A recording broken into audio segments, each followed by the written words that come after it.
शामली में किसान नेता राकेश टिकैत ने विपक्ष पर आरोप लगाए हैं, विपक्ष खुद डूबेगा और साथ में हमें भी ले डूबेगा। उन्होंने कहा कि विपक्षी पार्टियां आंदोलन करना नहीं चाहती, हमें बर्बाद कर देंगी। हमारे आंदोलन बिहार, छत्तीसगढ़, हरियाणा और राजस्थान में सब जगह चले। हम किसी एक सरकार के खिलाफ नहीं, जो गलत करेगा उसके खिलाफ हम आवाज उठाएंगे। तो राकेश टिकैत विपक्ष पर बरसे हैं। उन्होंने कहा विपक्ष खुद डूबेगा और हमें भी ले डूबेगा। 2 महीने तक वे पहलवान बैठे रहे वहां पे। उन महिलाओं ने, उन बच्चों ने रिपोर्ट दर्ज करवाई। सुप्रीम कोर्ट के कहने से रिपोर्ट दर्ज हुई और उसकी गिरफ्तारी न हुई। पास्को जैसी धाराएं लगी लेकिन गिरफ्तारी नहीं हुई। ये एक अन्याय है, कानून का सरासर धज्जियां उड़ी गई है। उन्होंने भी हमको, जो विपक्ष के लोग हैं, उन्होंने भी बर्बाद करने का काम किया है। कोई आंदोलन में नहीं कर रहे। अकेले किसान आंदोलन करें, उन्हीं के पास में जाकर बैठे। आंदोलन करना चाहिए अगर विपक्ष में है, या तो सत्ता में बैठो। अगर विपक्ष में है तो वे आंदोलन करो, लाठियां खाओ, जेल में जाओ। मुख्यमंत्री योगी आदित्यनाथ के वाराणसी दौरे का आज दूसरा दिन है। सीएम योगी आज बाबा विश्वनाथ के दरबार में उन्होंने हाजिरी लगाई। उन्होंने बाबा विश्वनाथ की पूजा अर्चना की और प्रदेश की सुख समृद्धि की कामना की। आपको बता दें कि कल सीएम योगी वाराणसी पहुंचे थे, जहां उन्होंने टिफिन बैठक के साथ G20 की डेलीगेशन की टीम के साथ डिनर किया था। तो देखिए, 2 तस्वीर आपको दिखा रहे हैं।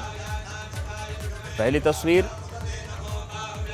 आपको दिखा रहे हैं कॉरिडोर की, और दूसरी तस्वीर है गर्भगृह की, जहां पर उन्होंने विधि विधान के साथ पूजन किया। कल रात को उनका G20 का जो डेलीगेशन, उनके साथ डिनर भी था, और आज भी मुख्यमंत्री वाराणसी में है। आज दौरे का उनका दूसरा दिन है।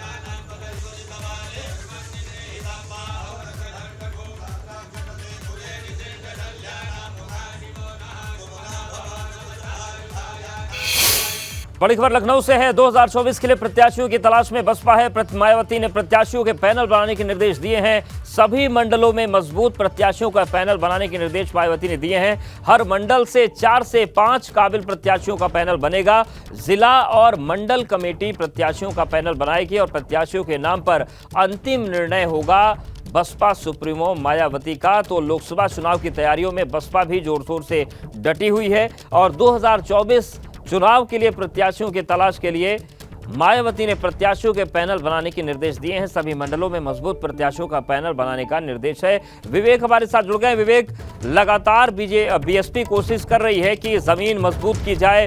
निकाय चुनाव में भी बीएसपी ने जोर लगाया था, परिणाम भले ही विपरीत रहे, लेकिन 2024 की तैयारी में भी कोई कोर-कसर बीएसपी छोड़ना नहीं चाहती है।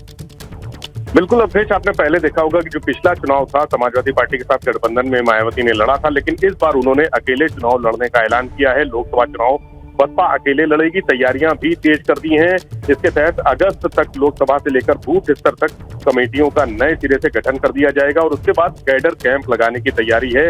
इस कैडर कैंप में ही डिसाइड होगा कि कैसे चुनाव लड़ेंगे, किस किस तरह से लड़ेंगे, कैसे बूथ कमेटियों को, सेक्टर कमेटियों को मजबूत बनाना है। मंडल और जिले की कमेटी बनाने के लिए उन्होंने कहा है, सभी कोऑर्डिनेटर्स को लगाया गया है और यही कमेटी प्रत्याशियों का नाम तय करेगी। यानी जो 4 से 5 प्रत्याशी हर मंडल में तय किए जाएंगे। जो काबिल प्रत्याशी हैं, जो बसपा के लिए लगातार काम कर रहे हैं, ग्रास रूट लेवल से काम कर रहे हैं, जिनका जो आधार है जनता के बीच में, उन लोगों का नाम दिया जाएगा। 4 से 5 नामों का एक पैनल बनेगा और उस पैनल को बहन जी के पास यानी मायावती के पास भेजा जाएगा। प्रत्याशियों के नाम पर अंतिम निर्णय बसपा प्रमुख मायावती का होगा, लेकिन ये तय है कि जो हार लगातार बसपा की ही चल रही है, विधानसभा चुनाव में मात्र 1 सीट मिली थी, लेकिन लोकसभा चुनाव के लिए बहुजन समाज पार्टी पूरे जोशो खरोश से जुट गई है। संगठन को दुरुस्त करने के साथ ही तमाम जो कवायद है पार्टी को मजबूत करने के लिए, जमीनी स्तर पर अभियान चलाने के लिए, चाहे वो गांव-गांव जाने का अभियान हो, चाहे लोगों से संपर्क का अभियान हो,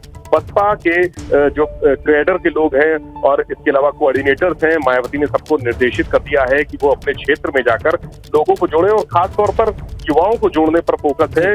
मायावती ने पिछली बैठक में भी कहा था कि 50% युवाओं को जोड़ा जाए और उनको महत्वपूर्ण जिम्मेदारी दी जाए पार्टी में। तो ये मायावती का जो नया एक प्लान आया है युवाओं को जोड़ने का, बिल्कुल ये नया प्लान आया है, नए प्लान पे काम हो रहा है और देखने वाली बात होगी कि कामयाबी कितनी इस प्लान से रहती है।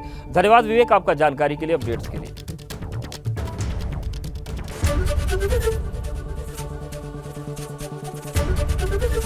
एबीपी गंगा, खबर आपकी, जुबान आपकी।